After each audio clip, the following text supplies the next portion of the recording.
Hello everyone, my name is Balram and आज के हम इस वीडियो में जानेंगे कि हम किस तरीके से मिलीनियर ट्रैक में अपनी केवाईसी अपडेट कर सकते हैं जिससे कि हमारा जो पे आउट है वो हमें टाइमली रिसीव हो।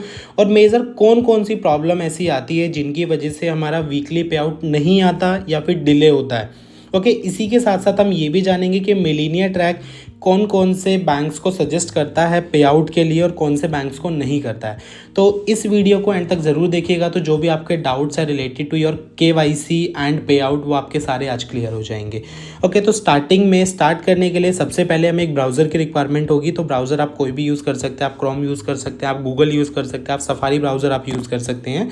तो यहाँ हम क्रोम यूज़ कर रहे हैं। क्रोम यूज़ करके क्रोम को हमें ओपन करना है। क्रोम ओपन करने के बाद हमें अपनी जो वेबसाइट है millenniatrack.com हमें ओपन कर लेनी है। जब आप ओपन करेंगे वेबसाइट को तो राइट साइड में आपको 3 लाइंस दिखेंगी। इन 3 लाइंस पे क्लिक करेंगे तो हमें 5th ऑप्शन मिलेगा लॉगिन का। तो हमें सबसे पहले हमें लॉगिन करना होगा वेबसाइट पर। जो हमारे क्रेडेंशियल्स है, जो हमारी ईमेल आईडी एंड पासवर्ड जो हमने सेट किया हुआ उससे हमें लॉगिन करना है। तो जब हम लॉगिन कर लेंगे हमारा जो पोर्टल है, हमारा जो डैशबोर्ड है वो हमारा ओपन हो जाएगा। जब हमारा डैशबोर्ड ओपन हो जाता है तो हमें ये जो लेफ्ट साइड में जो 4 लाइन्स है इन पर हमें क्लिक करना है। एंड जो 4th ऑप्शन है एफिलिएट पैनल पर क्लिक करने के बाद 3rd ऑप्शन आता है हमारा केवाईसी का। तो इस केवाईसी पर हमें सबसे पहले क्लिक करना है। तो आप देखेंगे अभी मेरी केवाईसी का स्टेटस दिख रहा है मुझे रिजेक्टेड, तो यानी कि मैं अपनी नई बैंक डिटेल्स अभी इसमें एंटर कर सकता हूँ। जब भी मैं बैंक डिटेल ओपन करूँगा तो मुझे मेक श्योर करना है कि मेरे साथ में मेरी बैंक की पासबुक या फिर मेरी चेकबुक हो जिस पे सारी डिटेल्स मेंशन्ड हो कि मेरा बैंक कौन सा है, मेरा अकाउंट नंबर कौन सा है, मेरा IFSC code and everything. Okay, everything should be there so that हम क्रॉस वेरीफाई और हम चेक भी कर सके। तो सबसे पहला जो केवाईसी में जो ऑप्शन आता है वो आता है bank account holder name. Okay, तो जो भी अगर आप अपना बैंक अकाउंट लगा रहे हैं, अगर आप अपना बैंक अकाउंट लगा रहे हैं तो आपकी पासबुक में आप देखेंगे कि नेम क्या मेंशन्ड है। अगर आप अपने मदर का, फादर का या किसी का भी आप लगा रहे हैं उनकी पासबुक आपके पास होनी चाहिए। तो जो भी आपकी पासबुक में नेम मेंशन्ड है वो आपको सबसे पहले फिल करना है, ठीक है। एंड मेक श्योर कि जो भी आपकी पासबुक में आपका नाम है वही आपको लिखना है। अगर आपका सिंगल नेम है तो सिंगल नेम, अगर आपका लास्ट नेम भी है तो आपको लास्ट नेम भी ऐड करना है। ओके, उसके बाद आ जाते हैं बैंक अकाउंट नंबर पर। तो आपको आपका बैंक अकाउंट नंबर आपको एंटर करना है, जो भी आपका बैंक अकाउंट नंबर है, ठीक है, वो आपको एंटर कर देना है। And after this bank name, तो बैंक नेम आपको डाल देना है। एंड हमें ट्राई करना ये है कि जब भी हम अपनी केवाईसी डिटेल डालें तो हम सारी चीज़ें ना कैप्स लॉक ऑन करके फिर डालें। ओके, तो हमें सभी चीज़ें कैपिटल में एंटर करनी है। तो बैंक नेम मैंने यहाँ पर डाल दिया। अब आते हैं IFSC कोड पे। जो मेजर इशू जो आता है हमारे पास जिसकी वजह से पे आउट डिले होता है बहुत बार या फिर नहीं आता है, क्यों? क्योंकि हमारा जो IFSC कोड है वो हम गलत एंटर कर देते हैं। तो IFSC कोड क्या होता है? IFSC कोड 3 चीज़ों से मिलकर बना होता है। ओके, तो जो फर्स्ट है वो है हमारा बैंक कोड।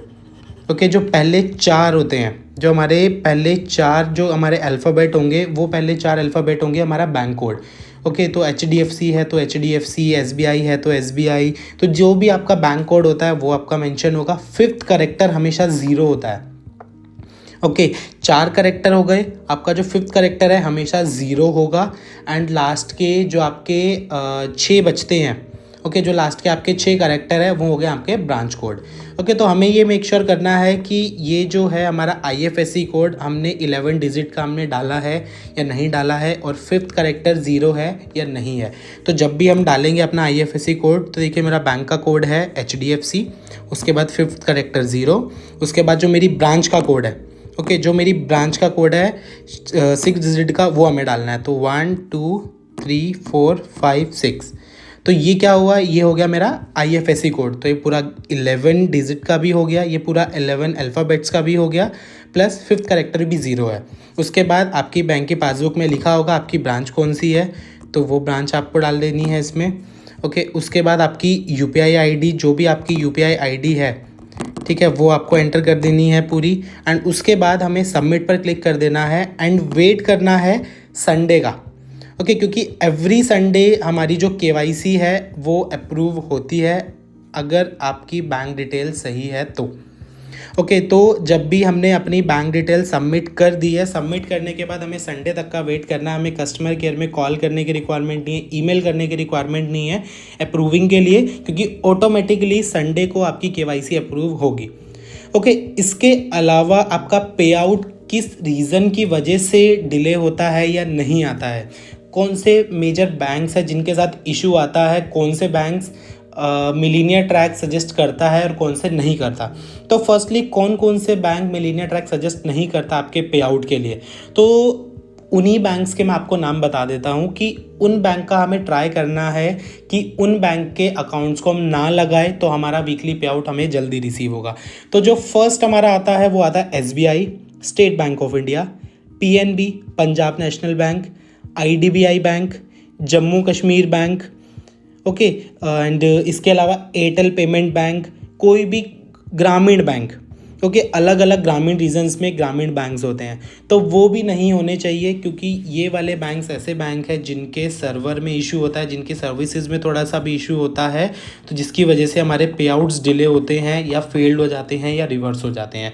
इसी के साथ साथ हमें दो चीज़ों का और ध्यान रखना है कि हमारे जो अकाउंट है वो स्टूडेंट अकाउंट ना हो और या फिर जन धन योजना वाला अकाउंट ना हो, that means zero balance account ना हो, क्योंकि ये वाले बैंक्स भी ऐसे हैं कि जो स्टूडेंट अकाउंट है एंड जन धन योजना जीरो बैलेंस वाले जो अकाउंट है, ये भी बैंक्स ऐसे जिसमें आपके पे आउट प्रोसेस करने में प्रॉब्लम आती है।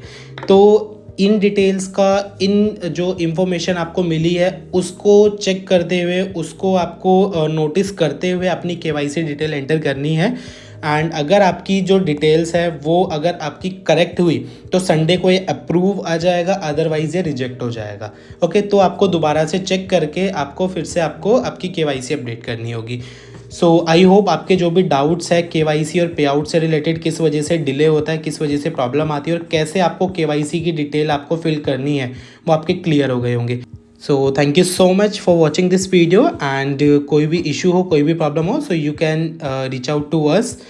Okay, so you will get all the details on the website, on the Telegram group, everywhere. I hope you already have our numbers. Okay, so you can reach out to us, okay, for any kind of clarification.